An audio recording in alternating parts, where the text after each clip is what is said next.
We welcome you for the program Revival God's Way.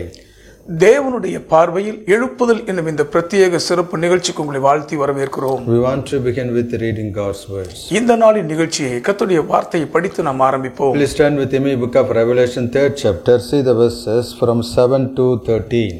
தயவு செய்து வெளிப்படுத்துகிற விசேஷம் 3ஆம் அதிகாரத்திற்கு வேதத்தை திருப்பி 7 முதல் 13 வரை வசனங்களை பாருங்கள். Unto the angel of the church in Philadelphia write, these things says he who is holy, who is true, he who has the key of David, he who opens and no one shuts, and shuts and no one opens.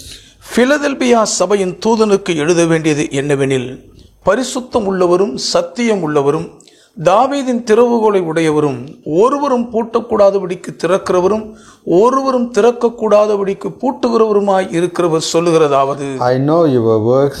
See, I have set before you an open door, and no one can shut it. For you have a little strength. I have kept my word, and I have not denied my name. உன் கிரியைகளை அறிந்திருக்கிறேன். உனக்கு கொஞ்சம் பலன் இருந்தும் நீ என் நாமத்தை மறுதலியாமல் என் வசனத்தை கை கொண்டபடியினாலே இதோ திறந்த வாசலை உனக்கு முன்பாக வைத்திருக்கிறேன், அதை ஒருவனும் பூட்ட மாட்டான். Indeed, I will make those of the synagogue of Satan who say they are Jews and are not, but lie. Indeed, I will make them come and worship before your feet and know that I have loved you. இதோ யூதர் அல்லாதிருந்தும் தங்களை யூதர் என்று பொய் சொல்லுகிறவர்களாகிய சாத்தானுடைய கூட்டத்தாரில் சிலரை உனக்கு கொடுப்பேன். இதோ அவர்கள் உன் பாதங்களுக்கு முன்பாக வந்து பணிந்து நான் உன்மேல் அன்பாய் இருக்கிறதை அறிந்து கொள்ளும்படி செய்வேன். Because you have kept my command to persevere, I also will keep you from the hour of trial which shall come upon the whole world to test those who dwell on the earth. என் பொறுமையை குறித்து சொல்லிய வசனத்தை நீ காத்து கொண்டபடியினால் பூமியில் குடியிருக்கிறவர்களை சோதிக்கும்படியாக பூச்சக்கரத்தின் மேலெங்கும் வரப்போகிற சோதனை காலத்திற்கு தப்பும்படி நானும் உன்னை காப்பேன். Behold, I am coming quickly. Hold fast what you have, that no one may take your crown. இதோ சீக்கிரமாய் வருகிறேன். ஒருவனும் உன் கிரீடத்தை எடுத்துக்கொள்ளாதபடிக்கு உனக்குள்ளதை பற்றி கொண்டிரு. He who overcomes, I will make him a pillar in the temple of my God, and he shall go out no more. I will write on him the name of my God and the name of the city of my God, the new Jerusalem, which comes down out of heaven from my God, and I will write on him my new name. ஜெயம் கொள்ளுகிறவன் எவனோ அவனை என் தேவனுடைய ஆலயத்திலே தூணாக்குவேன். அதினின்று அவன் ஒரு காலும் நீங்குவதில்லை. என் தேவனுடைய நாமத்தையும் என் தேவனால் பரலோகத்தில் இருந்து இறங்கி வருகிற புதிய எருசலேமாகிய என் தேவனுடைய நகரத்தின் நாமத்தையும் என் புதிய நாமத்தையும் அவன் மேல் எழுதுவேன். He who has an ear, let him hear what the Spirit says to the churches. ஆவியானவர் சபைகளுக்கு சொல்லுகிறதை காதுள்ளவன் கேட்க கடவன் என்று எழுது. These are the words of the Lord. இவைகளெல்லாம் கர்த்தருடைய வார்த்தைகளாகும்.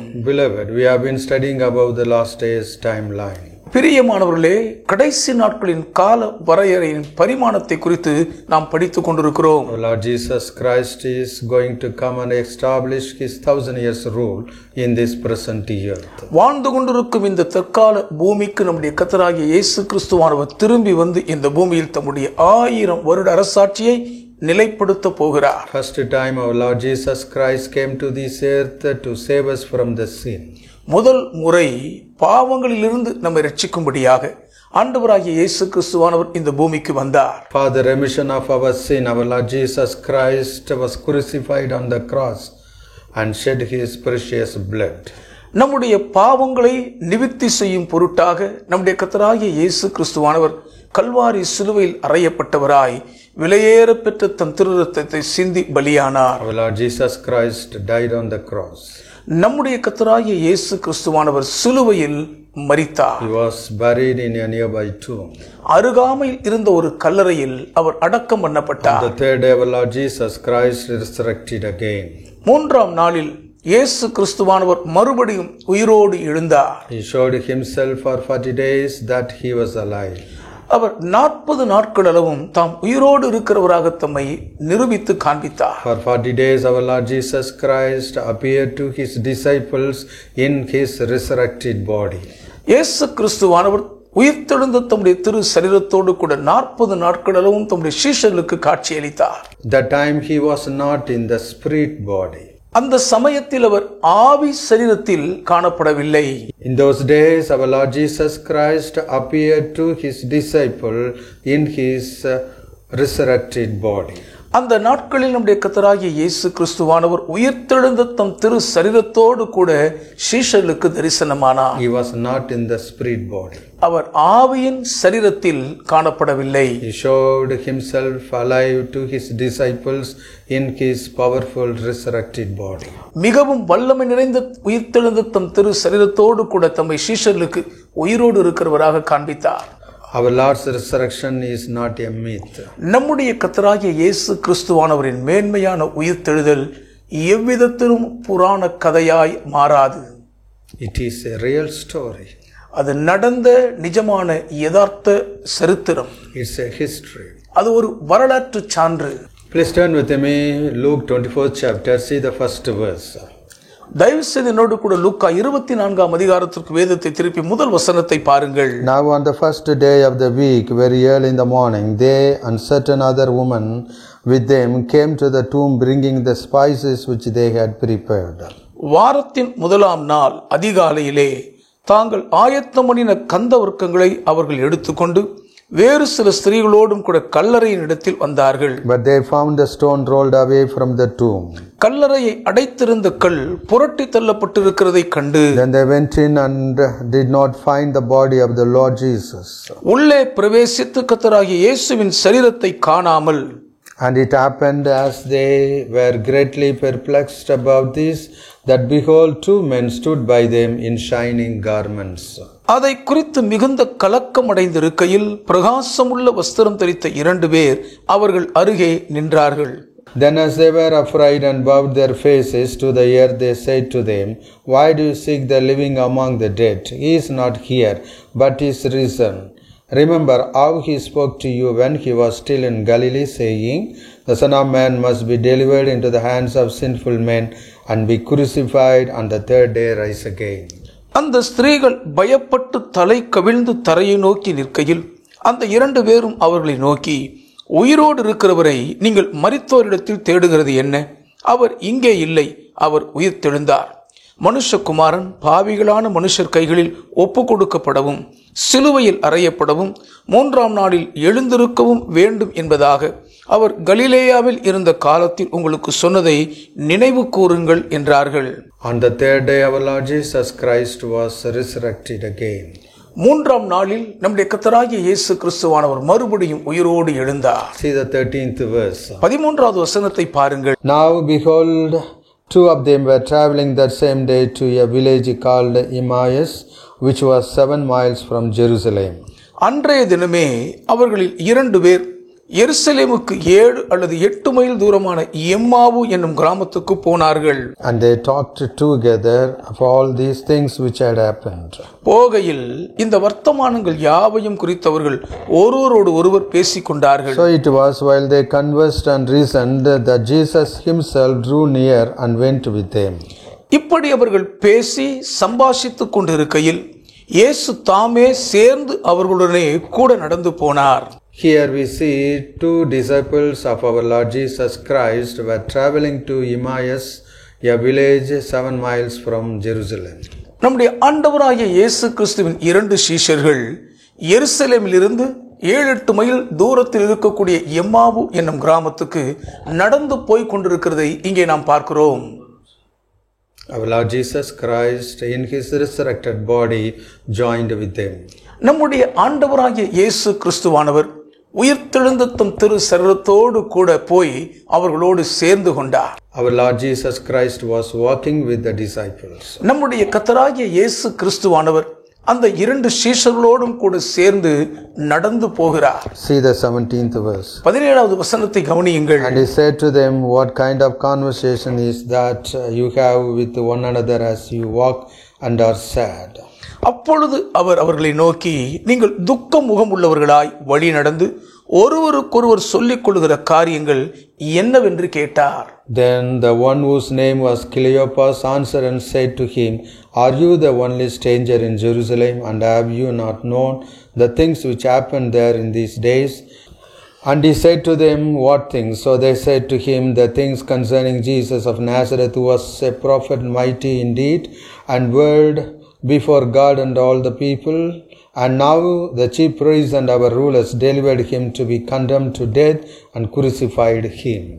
அவர்களில் ஒருவனாகிய கிளையோப்பா என்பவன் பிரதியுத்தரமாக, இந்நாட்களில் எருசலேமிலே நடந்தவைகளை அறியாதபடிக்கு நீர் அந்நியராய் இருக்கிறீரோ என்றான். அவர், எவைகள் என்றார். அதற்கு அவர்கள், நசரேயனாகிய இயேசுவை குறித்தவைகளே. அவர் தேவனுக்கு முன்பாகவும் ஜனங்கள் எல்லாருக்கும் முன்பாகவும் செய்கையிலும் வாக்கிலும் வல்லமையுள்ள தீர்க்கதரிசியாய் இருந்தார். நம்முடைய பிரதான ஆசாரியரும் அதிகாரிகளும் அவரை மரண ஆக்கினைக்குட்படுத்தி சிலுவையில் அறைந்தார்கள். But we were hoping that it was he who was going to redeem Israel. Indeed, besides all this, today is the third day since these things happened. Yes, and certain women of our company who arrived at the tomb early astonished us when they did not find his body. They came saying that they had also seen a vision of angels who said he was alive. அவரே இஸ்ரவேலை மீட்டு ரட்சிப்பவர் என்று நாங்கள் நம்பியிருந்தோம். இவைகள் சம்பவித்து இன்று 3 நாள் ஆகிறது. ஆனாலும் எங்கள் கூட்டத்தை சேர்ந்த சில ஸ்திரீகள் அதிகாலமே கல்லறையின் இடத்திற்கு போய் அவருடைய சரீரத்தை காணாமல் திரும்பி வந்து, அவர் உயிரோடு இருக்கிறார் என்று சொன்ன தேவதூதரை தரிசித்தோம் என்று சொல்லி எங்களை பிரமிக்க பண்ணினார்கள். And certain of those who were with us went to the tomb and found it just as the woman had said, but him they did not see. அப்பொழுது எங்களிலே சிலர் கல்லறையினிடத்திற்கு போய் ஸ்திரீகள் சொன்னபடியே கண்டார்கள், அவரையோ காணவில்லை என்றார்கள். Then he said to them, O foolish ones and slow of heart to believe in all that the prophets have spoken.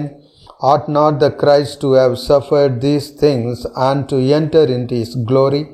And beginning at Moses and all the prophets, he expounded to them in all the scriptures the things concerning himself. அப்பொழுது அவர் அவர்களை நோக்கி, தீர்க்கதரிசிகள் சொன்ன யாவையும் விசுவாசிக்கிறதற்கு புத்தியில்லாத மந்த இருதயம் உள்ளவர்களே, கிறிஸ்து இவ்விதமாக பாடுபடவும் தமது மகிமையில் பிரவேசிக்கவும் வேண்டியதில்லையா என்று சொல்லி, மோசே முதலிய சகல தீர்க்கதரிசிகளும் எழுதின வேத வாக்கியங்கள் எல்லாவற்றிலும் தம்மை குறித்து சொல்லியவைகளை அவர்களுக்கு விவரித்து காண்பித்தார். Our Lord's resurrection is a real one. நம்முடைய கர்த்தராகிய இயேசு கிறிஸ்துவுடைய உயிர்த்தெழுதல் நிஜமாகவே நடந்த ஒரு நிகழ்வாகும். It is not a fiction. எவ்விதத்திலும் அது ஒரு கட்டுக்கதையாகாது. It's not a story. அது எந்த விதத்திலும் ஒரு புராண கதை அல்ல. Lord Jesus Christ was risen up on the third day. நம்முடைய கர்த்தராகிய இயேசு கிறிஸ்துவானவர் 3ஆம் நாளில் உயிரோடு எழுந்தார். The 2 disciples of our Lord Jesus Christ were very sad when they were traveling to Emmaus. நம்முடைய கர்த்தராகிய இயேசு கிறிஸ்துவானவரின் 2 சீஷர்களும் எம்மாவுக்கு போகும்போது அந்த வழியில் மிகவும் துக்க முகமுள்ளவர்களாய் பயணித்தார்கள். Our Lord Jesus Christ joined with them and asked them why were they sad. போய்கொண்டிருக்கும் போதே நம் ஆண்டவர் இயேசு கிறிஸ்துவானவர் அவர்களோடு கூட சேர்ந்து கொண்டு, நீங்கள் துக்கமுகமாய் இருக்கிறது என்ன, காரணம் என்ன என்று விசாரிக்கிறார். Our Lord Jesus Christ was conversing with his disciple on the way to Emmaus. எம்மாவுக்கு போய்கொண்டிருந்த தம்முடைய சீஷர்களோடு கூட இயேசுவானவர் போகும் வழியில் சம்பாஷித்து பேசிக்கொண்டே சென்றார். Our Lord Jesus Christ explained the disciples the prophecies told about our Lord Jesus Christ in the scriptures. வேத வாக்கியங்களில் நம்முடைய கர்த்தராகிய இயேசு கிறிஸ்துவானவரை குறித்து முன்னுரைக்கப்பட்டிருக்கும் தீர்க்க தரிசனங்களை ஆண்டவர் இயேசு கிறிஸ்து தம் சீஷர்களுக்கு விவரித்து காண்பித்தார். He explained these things in his resurrected body. உயிர்த்தெழுந்த தம் திரு சரீரத்தில் இருந்து இவைகளை எல்லாம் சீஷர்களுக்கு விளக்கமாக விவரித்தார். Please see Luke 24:27. தயவு செய்து லூக்கா 24:27 பாருங்கள். And beginning at Moses and all the prophets, he expounded to them in all the scriptures the things concerning himself. மோசே முதலிய தீர்க்கதரிசிகளும் எழுதின வேத வாக்கியங்கள் எல்லாவற்றிலும் தம்மை குறித்து சொல்லியவைகளை அவர்களுக்கு விவரித்து காண்பித்தார். Our Lord Jesus Christ explained to the disciples about the scriptures which foretold about our Lord Jesus Christ. நம்முடைய கர்த்தராகிய இயேசு கிறிஸ்துவை குறித்து முன்னுரைத்த வேத வாக்கியங்களிலிருந்து இயேசுவானவர் தம் சீஷர்களுக்கு தெளிவாக விளக்கி விவரித்தார். When they reached Emmaus, they compelled our Lord Jesus Christ to come and stay with them. எம்மாவுக்கு வந்து சேர்ந்த உடனே சீஷர்கள் இயேசுவை தங்களோடு வந்து தங்கும்படி வற்புறுத்தினார்கள். See the 29th verse. 29வது வசனத்தை பாருங்கள். But they constrained him, saying, Abide with us, for it is toward evening, and the day is far spent. And he went in to stay with them. அவர்கள் அவரை நோக்கி, நீர் எங்களுடனே தங்கியிரும், சாயங்காலம் ஆயிற்று, பொழுதும் போயிற்று என்றவரை வருந்தி கேட்டுக்கொண்டார்கள். அப்பொழுது அவர் அவர்களுடனே தங்கும்படி உள்ளே போனார். Our Lord Jesus Christ stayed with his disciples in that house. நம்முடைய கர்த்தராகிய இயேசு கிறிஸ்துவானவர் அவர்களுடைய வீட்டில் சீஷர்களோடு கூட அன்றைக்கு தங்கினார். Please see the 30th verse. தயவு செய்து 30வது வசனத்தை பாருங்கள். Now it came to pass as he sat at the table with them, that he took bread, blessed and broke it, and gave it to them. Then their eyes were opened, and they knew him, and he vanished from their sight. அவர்களோட அவர் பந்தி இருக்கையில் அவர் அப்பத்தை எடுத்து ஆசீர்வதித்து அதை பிட்டு அவர்களுக்கு கொடுத்தார். அப்பொழுது அவர்களுடைய கண்கள் திறக்கப்பட்டு அவரை அறிந்தார்கள். உடனே அவர் அவர்களுக்கு மறைந்து போனார். Our Lord Jesus Christ stayed with them for some time in their house. நம்முடைய கர்த்தராகிய இயேசு கிறிஸ்துவானவர் கொஞ்ச நேரம் அவர்களோடு கூட அந்த வீட்டிலே தங்கி இருந்தார். He had his supper with them. அவர்களோடு கூட அவர் தம்முடைய போஜனத்தை புசித்தார். When he was at the table, their eyes were opened, and they saw our Lord Jesus Christ in his resurrected body. அவர்களோடு அவர் பந்தி இருக்கையில் சீஷர்களுடைய கண்கள் திறக்கப்பட்டதினால் உயிர்த்தெழுந்த இயேசுவின் திரு சரீரத்தில் அவர்கள் இயேசுவை கண்டார்கள். Immediately he vanished. உடனே அவர் மறைந்து போய்விட்டார். Here we see our Lord Jesus Christ showed himself to his disciples in his powerful resurrected body. இங்கே நம்முடைய கர்த்தராகிய இயேசு கிறிஸ்துவானவர் வல்லமை நிறைந்த தம்முடைய உயிர்த்தெழுந்த திரு சரீரத்தில் தம்முடைய சீஷர்களுக்கு தம்மை வெளிப்படுத்தி காண்பிக்கிறதை கவனிக்கிறோம். The disciples did not found his body in his tomb. சீஷர்கள் இயேசுவின் கல்லறையிடத்திற்கு வந்தபோது அவருடைய சரீரத்தை அங்கே காணவில்லை. See the 24th verse. 24ஆம் வசனத்தையும் பாருங்கள். And certain of those who were with us went to the tomb and found it just as the woman had said, but him they did not see. அப்பொழுது எங்களிலே சிலர் கல்லறையினிடத்திற்கு போய் ஸ்திரீகள் சொன்னபடியே கண்டார்கள், அவரையோ காணவில்லை என்றார்கள். Our Lord Jesus Christ resurrected in his resurrected body. நம்முடைய கர்த்தராகிய இயேசு கிறிஸ்துவானவர் உயிர்த்தெழுந்த தம் திரு சரீரத்தோடு கூட உயிரோடு எழுந்தார். His body was transformed into a resurrected body. அவருடைய திரு சரீரம் உயிர்த்தெழுதலின் திரு சரீரமாய் மறுரூபமாயிற்று. His body was not transformed into a spirit body. அவருடைய திரு சரீரம் ஒரு ஆவியின் சரீரமாக மறுரூப மாற்றமடையவில்லை. He was resurrected in his resurrected body. உயிர்த்தெழுந்த தம் திரு சரீரத்தை உடையவராய் உயிரோடு எழுந்தார். Our Lord Jesus Christ was risen up on the third day. நம்முடைய கர்த்தராகிய இயேசு கிறிஸ்துவானவர் 3ஆம் நாளில் மரித்தோரிலிருந்து உயிரோடு எழுந்தார். Please see the verse 33. தயவுசெய்து லூக்கா 24:33ஆம் வசனத்தை பாருங்கள். So they rose up that very hour and returned to Jerusalem and found the 11 and those who were with them gathered together. அந்நேரமே எழுந்திருந்து எருசலேமுக்கு திரும்பி போய் 11 அவர்களோடு இருந்தவர்களும் கூடி இருக்க கண்டு, saying, The Lord is risen indeed and has appeared to Simon. கர்த்தர் மெய்யாகவே உயிர்த்தெழுந்து சீமோனுக்கு தரிசனமானார் என்று அவர்கள் சொல்ல கேட்டு, And they told about the things that had happened on the road and how he was known to them in the breaking of bread. வழியில் நடந்தவைகளையும் அவர் அப்பத்தை பிற்கையில் தாங்கள் அவரை அறிந்து கொண்டதையும் விவரித்து சொன்னார்கள். The disciples are the witnesses of our Lord's resurrection. நம்முடைய கர்த்தராகிய இயேசு கிறிஸ்துவானவர் உயிரோடு எழும்பினதற்கு சீஷர்கள் கண்கண்ட ஆதார சாட்சிகள் ஆவார்கள். Our Lord's resurrection is a real one. நம்முடைய கர்த்தராகிய இயேசு கிறிஸ்துவுடைய உயிர்த்தெழுதல் நிஜமாகவே நடந்த ஒரு நிகழ்வாகும். It is not a fiction. எவ்விதத்திலும் அது ஒரு கட்டுக்கதையாகாது. It's not a story. அது எந்த விதத்திலும் ஒரு புராண கதை அல்ல. Lord Jesus Christ was risen up on the third day. நம்முடைய கர்த்தராகிய இயேசு கிறிஸ்துவானவர் மூன்றாம் நாளில் உயிரோடு எழுந்தார். Please see Luke 24:36. தயவுசெய்து லூக்கா 24:36 பாருங்கள். Now as they said these things, Jesus himself stood in the midst of them and said to them, Peace to you. இவைகளை குறித்து அவர்கள் பேசிக் கொண்டிருக்கையில் இயேசு தாமே அவர்கள் நடுவிலே நின்று உங்களுக்கு சமாதானம் என்றார். But they were terrified and frightened and supposed they had seen a spirit. அவர்கள் கலங்கி பயந்து ஒரு ஆவியை காண்கிறதாக நினைத்தார்கள். And he said to them, Why are you troubled, and why do doubts arise in your hearts? அவர் அவர்களை நோக்கி, நீங்கள் ஏன் கலங்குகிறீர்கள்? உங்கள் இருதயங்களில் சந்தேகங்கள் எழும்புகிறது என்ன? Behold my hands and my feet, that is, I myself. Handle me and see, for a spirit does not have flesh and bones, as you see I have. When he has said this, he showed them his hands and his feet. நான் தான் என்று அறியும்படி என் கைகளையும் என் கால்களையும் பாருங்கள், என்னை தொட்டு பாருங்கள். நீங்கள் காண்கிறபடி எனக்கு மாம்சமும் எலும்புகளும் உண்டாயிருக்கிறது போல ஒரு ஆவிக்கு இராதே என்று சொல்லி தம்முடைய கைகளையும் கால்களையும் அவர்களுக்கு காண்பித்தார். Resurrected Jesus Christ showed his hands and feet to his disciples. உயிர்த்தெழுந்த இயேசு கிறிஸ்துவானவர் தம்முடைய கைகளையும் கால்களையும் தம் சீஷர்களுக்கு காண்பித்தார்.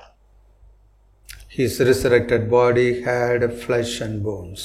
உயிர்த்தெழுந்த நேசரின் திரு சரீரத்துக்கு எலும்புகளும் மாம்சமும் உண்டாயிருந்தது. Please see the verses 41 to 43.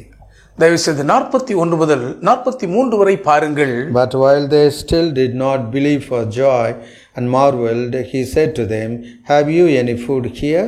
So they gave him a piece of a broiled fish and some honeycomb, and he took it and ate it in their presence. ஆனாலும் சந்தோஷத்தினால் அவர்கள் இன்னும் விசுவாசியாமல் ஆச்சரியப்படுகையில், புசிக்கிறதற்கு ஏதாயிலும் இங்கே உண்டா என்று அவர்களிடத்தில் கேட்டார். அப்பொழுது பொரித்த மீன் கண்டத்தையும் தேன் கூட்டு துணிக்கையையும் அவருக்கு கொடுத்தார்கள். அவைகளை அவர் வாங்கி அவர்களுக்கு முன்பாக புசித்தார். Here our Lord Jesus Christ ate the broiled fish in his resurrected body. இங்கே நம்முடைய கர்த்தராகிய இயேசு கிறிஸ்துவானவர் உயிர்த்தெழுந்த தம் திரு சரீரத்தோடு பொரித்த மீன் கண்டத்தை புசித்தார். Our Lord Jesus Christ resurrected on the third day in his resurrected body. மரித்த நம்முடைய கர்த்தராகிய இயேசு கிறிஸ்துவானவர் மூன்றாம் நாளில் உயிர்த்தெழுதலின் தம் திரு சரீரத்தோடு கூட உயிர்த்தெழுந்தார். On the 40th day he took his disciples to the Mount Olives. Before their eyes our Lord Jesus Christ ascended to heaven in his resurrected body. 40ஆம் நாளில் தம் சீஷர்கள் யாவரையும் ஒலிவ மலையின் மேல் அழைத்து கொண்டு போய் நம்முடைய கர்த்தராகிய இயேசு கிறிஸ்துவானவர் அவர்கள் எல்லாரும் பார்த்து கொண்டிருக்கும் போதே அவர்கள் கண்களுக்கு முன்பாக உயிர்த்தெழுந்த தம் திரு சரீரத்தோடு கூட பரமேறி சென்றார். Now our Lord Jesus Christ is enthroned at the right hand side of the Father as a crowned king. இப்போது நம்முடைய கர்த்தராகிய இயேசு கிறிஸ்துவானவர் பிதாவின் வலது பாரிசத்தில் முடிசூட்டப்பட்ட மகாராஜாவாய் வீற்றிருக்கிறார். He is sitting at the right hand side of the Father in his resurrected body. இயேசுவானவர் உயிர்த்தெழுந்த தம் திரு சரீரத்தோடு கூட பிதாவானவரின் வலது பாரிசத்தில் வீற்றிருக்கிறார். Our Lord Jesus Christ will return to this earth in his resurrected body. தம்முடைய உயிர்த்தெழுந்த திரு சரீரத்தோடு தான் நம் ஆண்டவர் இயேசு கிறிஸ்துவானவர் இந்த பூமிக்கு திரும்பி வருவார். Please turn with me 1 Corinthians 15th chapter, see the verses 3 to 9. தயவுசெய்து 1 கொரிந்தியர் 15ஆம் அதிகாரத்திற்கு வேதத்தை திருப்பி 3 முதல் 9 வரையுள்ள வசனங்களை என்னோடு பாருங்கள். For I delivered to you first of all that which I also received, that Christ died for our sins according to the scriptures, and that he was buried, and that he rose again the third day according to the scriptures, and that he was seen by Cephas, then by the 12. நான் அடைந்ததும் உங்களுக்கு பிரதானமாக ஒப்புவித்ததும் என்னவென்றால், கிறிஸ்துவானவர் வேத வாக்கியங்களின்படி நமது பாவங்களுக்காக மரித்து அடக்கம் பண்ணப்பட்டு வேத வாக்கியங்களின்படி 3ஆம் நாளில் உயிர்த்தெழுந்து கேபாவுக்கும் பின்பு 12 தரிசனமானார். After that he was seen by over 500 brethren at once, of whom the greater part remain to the present, but some have fallen asleep. After that he was seen by James, then by all the apostles, then last of all he was seen by me also, as by one born out of due time. For I am the least of the apostles, who am not worthy to be called an apostle, because I persecuted the church of God. அதன் பின்பு அவர் 500 பேருக்கும் அதிகமான சகோதரருக்கும் ஒரே வேளையில் தரிசனமானார். அவர்களில் அநேகர் இந்நாள் வரைக்கும் இருக்கிறார்கள், சிலர் மாத்திரம் நித்திரை அடைந்தார்கள். பின்பு யாக்கோவுக்கும் அதன் பின்பு அப்போஸ்தலர் எல்லாருக்கும் தரிசனமானார். எல்லாருக்கும் பின்பு அகால பிறவி போன்ற எனக்கும் தரிசனமானார். நான் அப்போஸ்தலர் எல்லாரிலும் சிறியவனாயிருக்கிறேன். தேவனுடைய சபையை துன்பப்படுத்தினதினாலே நான் அப்போஸ்தலன் என்று பெயர் பெறுவதற்கும் பாத்திரன் அல்ல. Our Lord Jesus Christ resurrected on the third day and appeared to the disciples in his resurrected body. 3ஆம் நாளில் மரித்தோரிலிருந்து உயிரோடு எழுந்த நம் கர்த்தராகிய இயேசு கிறிஸ்துவானவர் உயிர்த்தெழுந்த தம் திரு சரீரத்தோடு கூட அவர்களுக்கு தரிசனமானார். Our Lord Jesus Christ resurrected on the third day. He appeared before his disciples in his resurrected body. 3ஆம் நாளில் உயிரோடு எழுந்த நம்முடைய கர்த்தராகிய இயேசு கிறிஸ்துவானவர் உயிர்த்தெழுந்த தம் திரு சரீரத்தில் தம்முடைய சீஷர்களுக்கு தரிசனமானார். Not only this, he appeared before more than 500 brethren. இவர்களுக்கு தரிசனமானது மட்டுமல்லாமல் 500 பேருக்கும் அதிகமான சகோதரருக்கும் உயிர்த்தெழுந்த திரு சரீரத்தில் அவர் தம்மை தரிசனமாக காண்பித்தார். Saint Paul also saw our Lord Jesus Christ in his resurrected body. பரிசுத்த பவுலடியாரும் கூட நம்முடைய கர்த்தராகிய இயேசு கிறிஸ்துவானவரை உயிர்த்தெழுந்த திரு சரீரத்தில் தான் தரிசித்திருக்கிறார். Our Lord's resurrection is not a myth. நம்முடைய கர்த்தராகிய இயேசு கிறிஸ்துவானவரின் மேன்மையான உயிர்த்தெழுதல் எவ்விதத்திலும் புராண கதையாய் மாறாது. It is a real story. அது நடந்த நிஜமான யதார்த்த சரித்திரம். It's a history. அது ஒரு வரலாற்று சான்று. Our Lord Jesus Christ resurrected on the third day in his resurrected body, and he was seen by more than 500 people. நம்முடைய கர்த்தராகிய இயேசு கிறிஸ்துவானவர் உயிர்த்தெழுந்த திரு சரீரம் உடையவராய் 3ஆம் நாளில் உயிரோடு எழுந்து 500 பேருக்கும் அதிகமானவர்களால் காணப்பட்டார். On the 40th day he took his disciple to the Mount Olives. Before their eyes our Lord Jesus Christ ascended to heaven in his resurrected body. 40ஆம் நாளில் தம்முடைய சீஷர்களை ஒலிவ மலைக்கு மேல் அழைத்து கொண்டு போய் உயிர்த்தெழுந்த சரீரத்தோடு கூட அவர் பரமேறி சென்றார். Our Lord Jesus Christ is a crowned king, and he is sitting at the right hand side of the Father in his resurrected body. இப்போதும் நம்முடைய கர்த்தராகிய இயேசு கிறிஸ்துவானவர் முடிசூட்டப்பட்ட மகாராஜாவாய் பிதாவானுடைய வலது பாரிசத்தில் உயிர்த்தெழுந்த தம் திரு சரீரத்தில் தான் வீற்றிருக்கிறார். He is sitting at the right hand side of the Father in his resurrected body. உயிர்த்தெழுந்த திரு சரீரம் உடையவராய் பிதாவானவரின் வலது பாரிசத்தில் நேசர் வீற்றிருக்கிறார். Our Lord Jesus Christ will return to this earth in his resurrected body. நம்முடைய கர்த்தராகிய இயேசு கிறிஸ்துவானவர் உயிர்த்தெழுந்த திரு சரீரத்தோடு தான் இந்த பூமிக்கு திரும்பி வருவார். He will return to this earth with the same resurrected body. உயிர்த்தெழுந்த அதே சரீரத்தோடு கூட தான் இந்த பூமிக்கு அவர் திரும்பி வருவார். All the people of this earth will see our Lord Jesus Christ in his resurrected body. பூலோகத்தார் யாவரும் நம்முடைய கர்த்தராகிய இயேசு கிறிஸ்துவானவரை உயிர்த்தெழுந்த சரீரத்தோடு கூட திரும்பி வருகிறதை காண்பார்கள். We can see the resurrected body in our fleshy eyes. உயிர்த்தெழுந்த திரு சரீரத்தை நம்முடைய மாம்ச கண்களால் நம்மால் பார்க்க முடியும். The resurrected body is visible to all the people. உயிர்த்தெழுந்த திரு சரீரம் எல்லாருடைய கண்களுக்கும் தெரியும். Please turn with me Hebrew 2nd chapter, see the verses 14 and 15. தயவு செய்து எபிரேயர் 2ஆம் அதிகாரம் 14-15 வசனங்களை பாருங்கள். Inasmuch then as the children have partaken of flesh and blood, he himself likewise shared in the same, that through death he might destroy him who had the power of death, that is, the devil, and release those who through fear of death were all their lifetime subject to bondage. ஆதலால் பிள்ளைகள் மாம்சத்தையும் இரத்தத்தையும் உடையவர்களாயிருக்க அவரும் அவர்களைப் போல மாம்சத்தையும் இரத்தத்தையும் உடையவரானார். மரணத்துக்கு அதிகாரியாகிய பிசாசானவனை தமது மரணத்தினாலே அழிக்கும்படிக்கும் ஜீவ காலமெல்லாம் மரண பயத்தினாலே அடிமைத்தனத்திற்குள்ளானவர்கள் யாவரையும் விடுதலை பண்ணும்படிக்கும் அப்படியானார். Our Lord Jesus Christ came in flesh to save us. நம்மை ரட்சிக்கும்படியாக நம்முடைய கர்த்தராகிய இயேசு கிறிஸ்துவானவர் மாம்ச சரீரத்தில் வெளிப்பட்டார். In the beginning he was the Word. ஆதியிலே அவர் வார்த்தையாக இருந்தார். In order to save us, the Word became flesh. நம்மை ரட்சிக்கும்படியாக அந்த வார்த்தை மாம்சமானார். He took the body of flesh and blood. அவர் மாம்சத்தையும் இரத்தத்தையும் உடைய சரீரத்தோடு வந்தார். Not only that, அது மாத்திரமல்ல, the Word became flesh to destroy the devil who had the power of death. மரணத்தின் அதிகாரியாகிய பிசாசை அழிக்கும்படி வார்த்தை மாம்சமானார். Our Lord Jesus Christ came into this world in the form of flesh.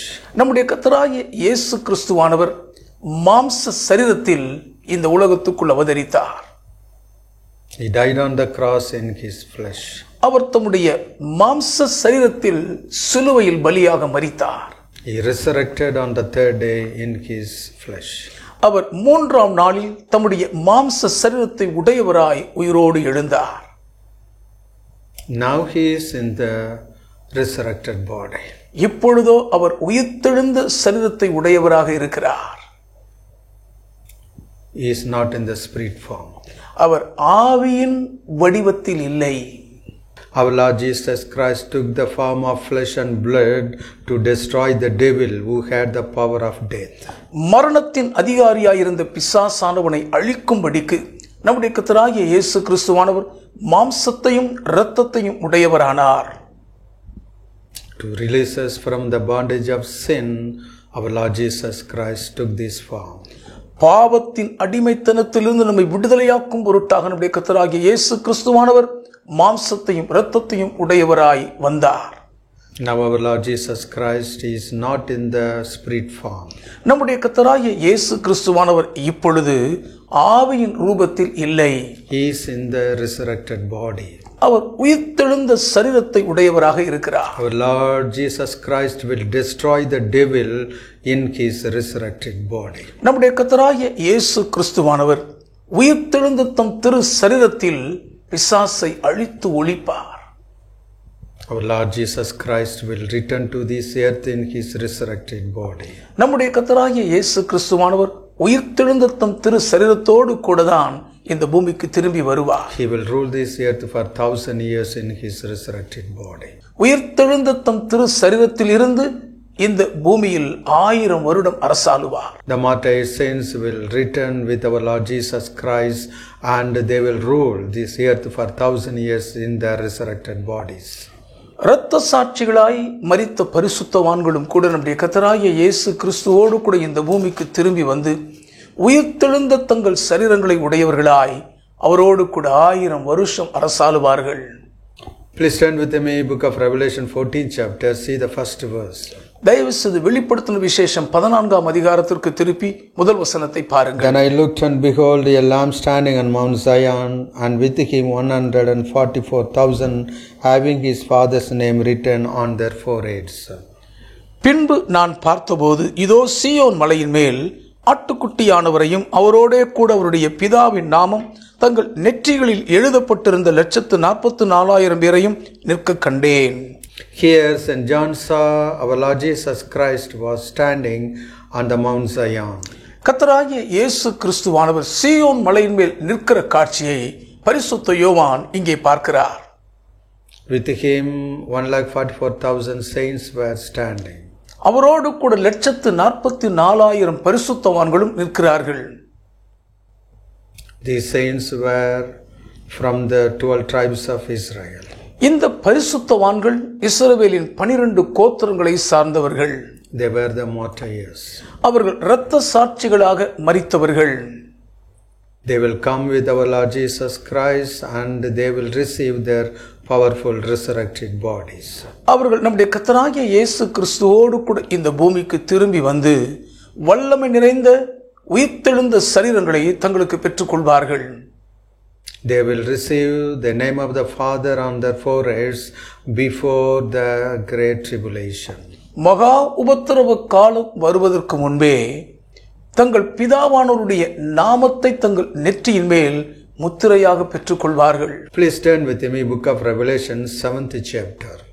தயவு செய்து வெளிப்படுத்தின விசேஷம் 7ஆம் அதிகாரத்திற்கு உங்கள் வேதத்தை என்னோடு திருப்பிக் கொள்ளுங்கள். Please see the 2nd and 3rd verse. வெளிப்படுத்தின விசேஷம் 7ஆம் அதிகாரத்தின் 2-3 வசனங்களை பாருங்கள். Then I saw another angel ascending from the east, having the seal of the living God.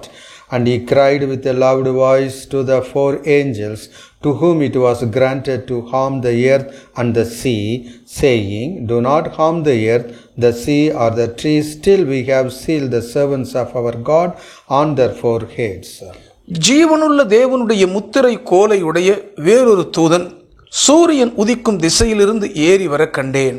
அவன் பூமியையும் சமுத்திரத்தையும் சேதப்படுத்துகிறதற்கு அதிகாரம் பெற்ற அந்த 4 தூதரையும் நோக்கி, நாம் நமது தேவனுடைய ஊழியக்காரரின் நெற்றிகளில் முத்திரை போட்டு தீரும் அளவும் பூமியையும் சமுத்திரத்தையும் மரங்களையும் சேதப்படுத்தாதிருங்கள் என்று மகா சத்தமிட்டு கூப்பிட்டான். See the 4th verse. 4வது வசனத்தை பாருங்கள். And I heard the number of those who were sealed, 144,000 of all the tribes of the children of Israel were sealed. முத்திரை போடப்பட்டவர்களின் தொகையை சொல்ல கேட்டேன். இஸ்ரவேல் புத்திரருடைய சகல கோத்திரங்களிலும் முத்திரை போடப்பட்டவர்கள் 144,000 பேர். 144,000 Jewish saints will be sealed before the tribulation. உபத்திரவ காலம் தலைவரித்தாட தொடங்குவதற்கு முன்பு யூதர்களில் பரிசுத்தவான்களாகிய 144,000 பேர் நெற்றிகளில் முத்திரை போடப்படுவார்கள். Not only that, innumerable Gentile Christians will be sealed before the tribulation. அது மாத்திரம் அல்லாமல் உபத்திரவ காலம் தலைவரித்தாடுவதற்கு முன்பே புறஜாதியாரிலிருந்து இயேசுவை ஏற்றுக்கொண்ட கிறிஸ்தவர்களில் எண்ணி முடியாதவர்களும் நெற்றிகளில் முத்திரை பெற்றுக்கொள்வார்கள். Please see the book of Revelation 7th chapter, see the verses 9 and 10.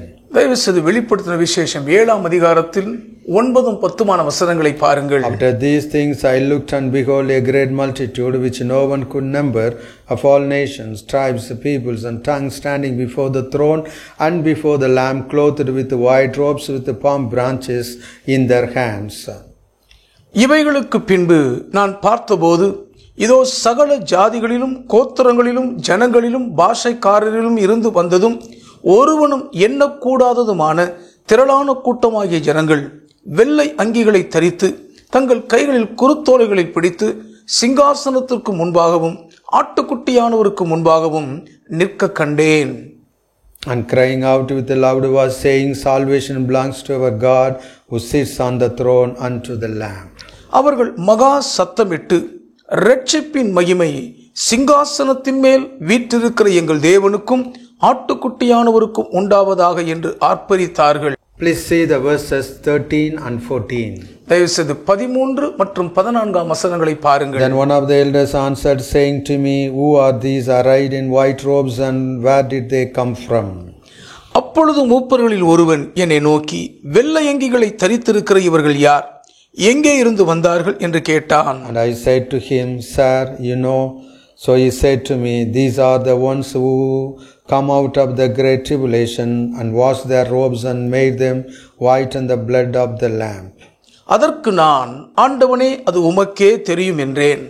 அப்பொழுது அவன், இவர்கள் மிகுந்த உபத்திரவத்தில் இருந்து வந்தவர்கள். இவர்கள் தங்கள் அங்கிகளை ஆட்டுக்குட்டியானவருடைய இரத்தத்திலே தோய்த்து வெளுத்தவர்கள். Here we see multitudes of Gentile Christians were also serve the Lord before the throne. இங்கே நாம் பார்க்கும்போது யூதர் அல்லாத மற்ற புறஜாதியாரிலிருந்து கிறிஸ்துவை ஏற்றுக்கொண்ட எண்ணி முடியாத திரள் கூட்ட மக்களும் கிறிஸ்துவின் சிங்காசனத்துக்கு முன்பாக நின்று ஆர்ப்பரித்து அவரை பாடி புகழ்கிறதை பார்க்கிறோம். Before the tribulation, our Lord will write his Father's name on our foreheads. உபத்திரவ காலம் வருவதற்கு முன்பே நம் ஆண்டவர் பிதாவானவருடைய நாமத்தை நம் நெற்றிகளில் முத்திரையாக எழுதி விடுவார். Before the tribulation, our Lord Jesus Christ will seal his saints. மகா உபத்திரவ காலம் வருவதற்கு முன்பே நம்முடைய கர்த்தராகிய இயேசு கிறிஸ்துவானவர் தம்முடைய பரிசுத்தவான்களுக்கு முத்திரை போட்டு விடுவார். Both the Jewish saints and Gentile saints will be sealed. யூதர்களுக்குள் பரிசுத்தவான்களாய் இருப்போரும் புறஜாதியாரிலிருந்து கிறிஸ்துவை அண்டிக் கொண்ட பரிசுத்தவான்களும் முத்திரை போடப்பட்டு விடுவார்கள். Our Lord Jesus Christ will write his Father's name on the foreheads of his saints. நம்முடைய கர்த்தராகிய இயேசு கிறிஸ்துவானவர் தம்முடைய பிதாவின் நாமத்தை பரிசுத்தவான்களின் நெற்றிகளில் எழுதுகிறார். Our Lord Jesus Christ will seal his saints before the tribulation. உபத்திரவ காலத்துக்கு முன்பே நம்முடைய கர்த்தராகிய இயேசு கிறிஸ்துவானவர் தம்முடைய பரிசுத்தவான்களுக்கு முத்திரை போட்டு விடுவார். What will be the seal? அது என்ன முத்திரையா இருக்கும்? It will be the name of the Father. அது பிதாவின் நாமமாக இருக்கும். It will be the name of our Lord's new name and the name of his city Jerusalem.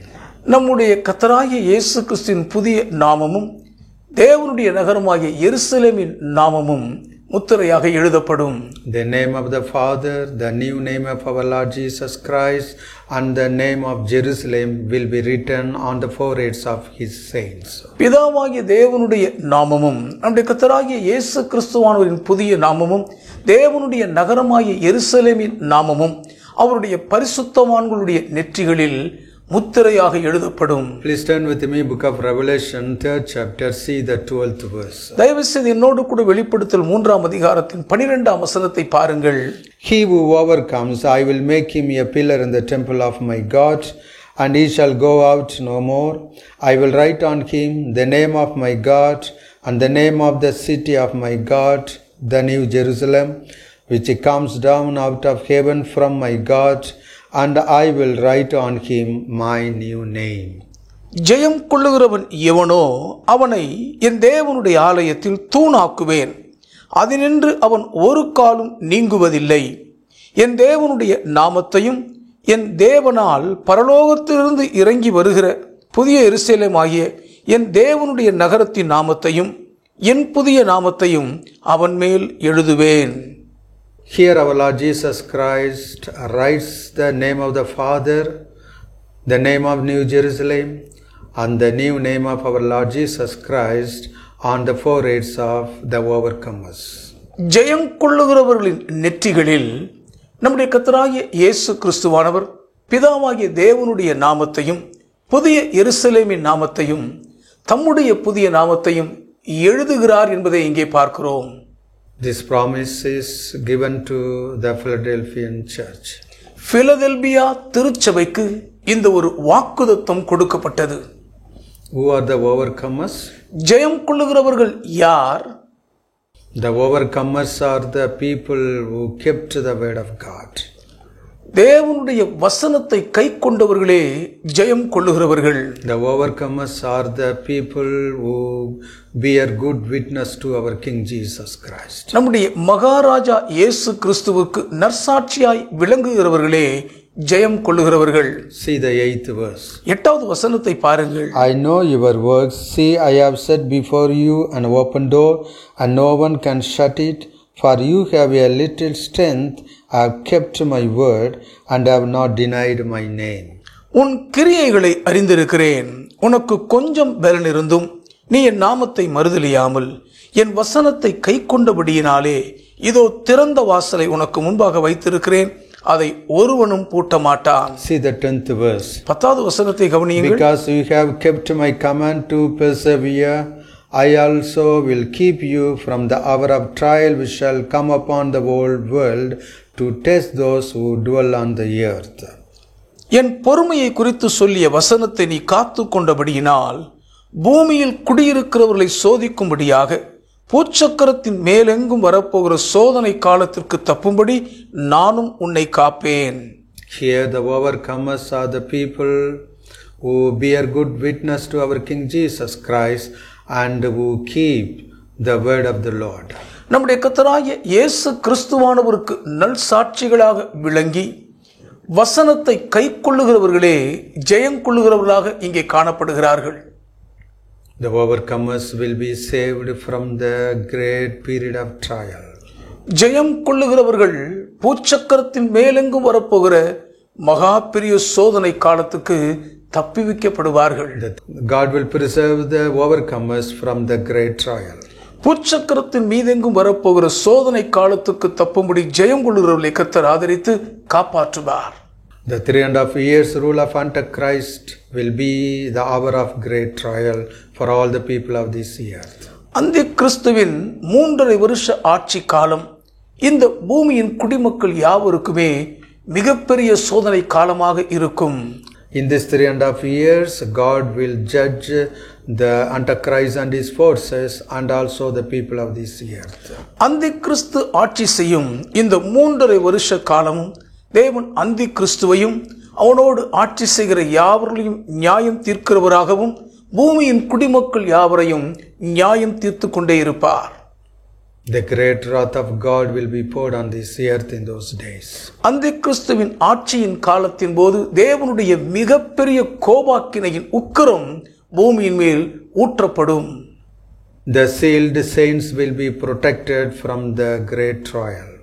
இந்த மிகப்பெரிய சோதனை காலத்தின் போது முத்திரை போடப்பட்ட பரிசுத்தவான்கள் பத்திரமாய் பாதுகாக்கப்படுவார்கள்.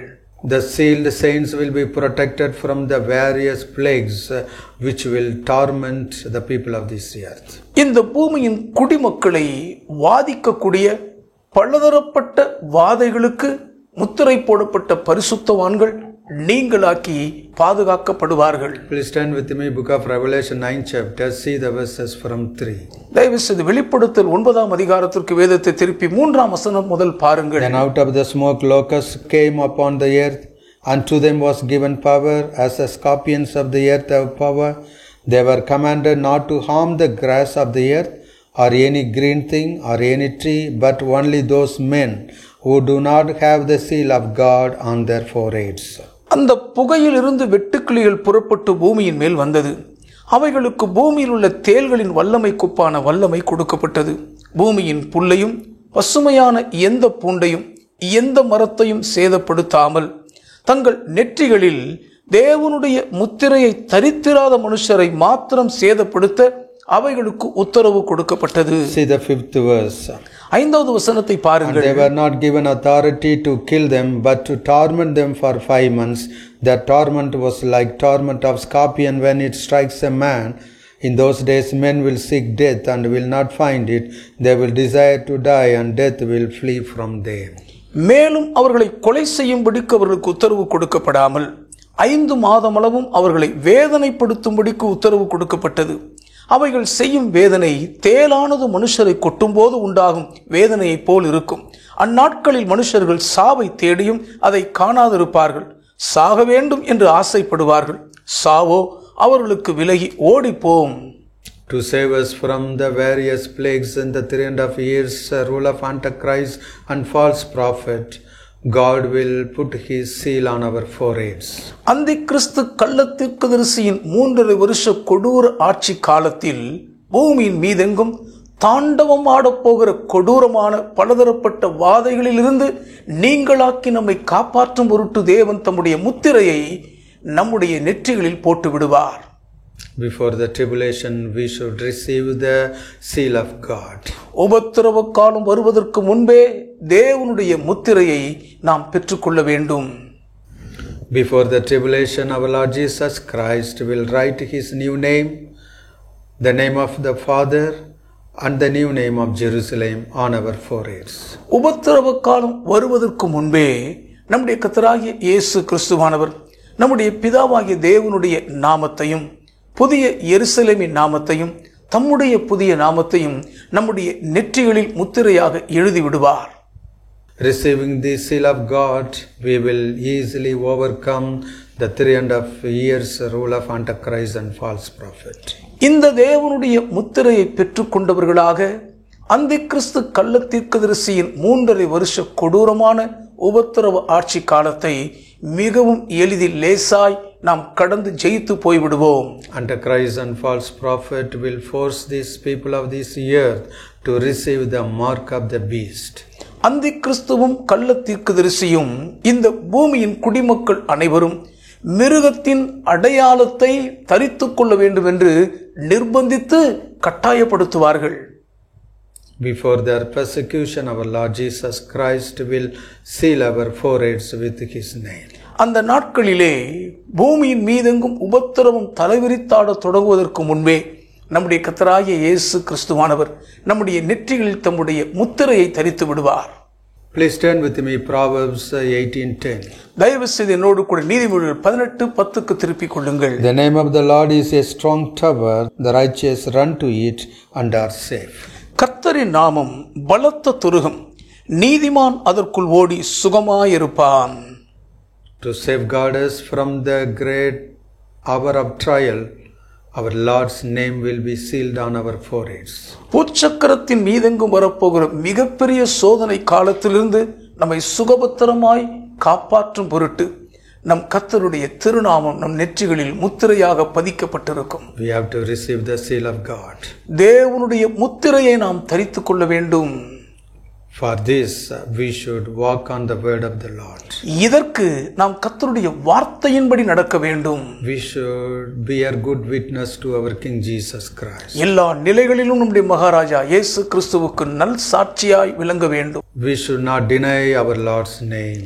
நம் ஆண்டவருடைய திருநாமத்தை ஒருபோது நாம் மறுதலிக்கவே கூடாது. We should hold fast on our Lord's name. கர்த்தருடைய நாமத்தை உறுதியாய் இறுக பற்றி பிடித்துக் கொள்ள வேண்டும்.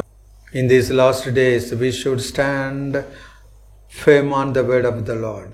இந்த கடைசி நாட்களில் நாம் கர்த்தருடைய வார்த்தையில் உறுதியாக நிற்க வேண்டும். We should bear good witness to our King Jesus Christ. நம்முடைய மகாராஜா இயேசு கிறிஸ்துவின் நல் சாட்சிகளாய் திகழ வேண்டும். Please turn with me Hebrew 10th chapter. See the verses from 23 to 25. தயவு செய்து எபிரேயருக்கு எழுதின நிருபம் 10ஆம் அதிகாரத்திற்கு வேதத்தை திருப்பி 23 முதல் 25 வரை பாருங்கள். Let us hold fast the confession of our hope without wavering, for he who promised is faithful. அல்லாமலும் நம்முடைய நம்பிக்கையை அறிக்கையிடுகிறதில் அசைவில்லாமல் உறுதியாயிருக்க கடவோம். வாக்குதத்தம் பண்ணினவர் உண்மையுள்ளவராயிருக்கிறாரே. And let us consider one another in order to stir up love and good works. மேலும் அன்புக்கும் நற்கிரியைகளுக்கும் நாம் ஏவப்படும்படி ஒருவரை ஒருவர் கவனித்து, not forsaking the assembling of ourselves together, as is the manner of some, but exhorting one another, and so much the more as you see the day approaching. சபை கூடி வருதலை சிலர் விட்டுவிடுகிறது போல நாமும் விட்டுவிடாமல் ஒருவருக்கொருவர் புத்தி சொல்ல கடவோம். நாளானது சமீபித்து வருகிறதை எவ்வளவாய் பார்க்கிறீர்களோ அவ்வளவாய் புத்தி சொல்ல வேண்டும். Without wavering, we should bear good witness to our King Jesus Christ. எந்த நிலையிலும் ஆண்டவர் இயேசு கிறிஸ்துவுக்கு நல் சாட்சியாக மட்டுமே இருக்க வேண்டும். We should be built on as a church on our Lord Jesus Christ. நம்முடைய கர்த்தராகிய இயேசு கிறிஸ்துவின் மேல் உறுதியான சபையாக நாம் கட்டி எழுப்பப்பட்டிருக்க வேண்டும். In these last days, we should not neglect the church gathering. இந்த கடைசி நாட்களில் சபை கூடி வருவதை நாம் அசட்டை பண்ணிவிடக் கூடாது. We should be strongly built as a church. ஒரு வலிமை வாய்ந்த சபையாக நாம் உறுதியாய் கட்டி எழுப்பப்பட வேண்டும். We should be built on our Lord Jesus Christ as a strong church. நம்முடைய கர்த்தராகிய இயேசு கிறிஸ்துவானவர் மீது ஒரு வலிமை வாய்ந்த திருச்சபையாக நாம் கட்டப்பட்டிருக்க வேண்டும். The gates of Hades will not shake this church. பாதாளத்தின் வாசல்கள் இத்தகைய திருச்சபையை அசைக்கவே முடியாது. Our Lord Jesus Christ will seal us with his seal. நம்முடைய கர்த்தராகிய இயேசு கிறிஸ்துவானவர் தம்முடைய முத்திரையினால் நம்மை முத்திரித்து விடுவார். Receiving the seal of God, we will overcome The 3.5 years rule of Antichrist and false prophet.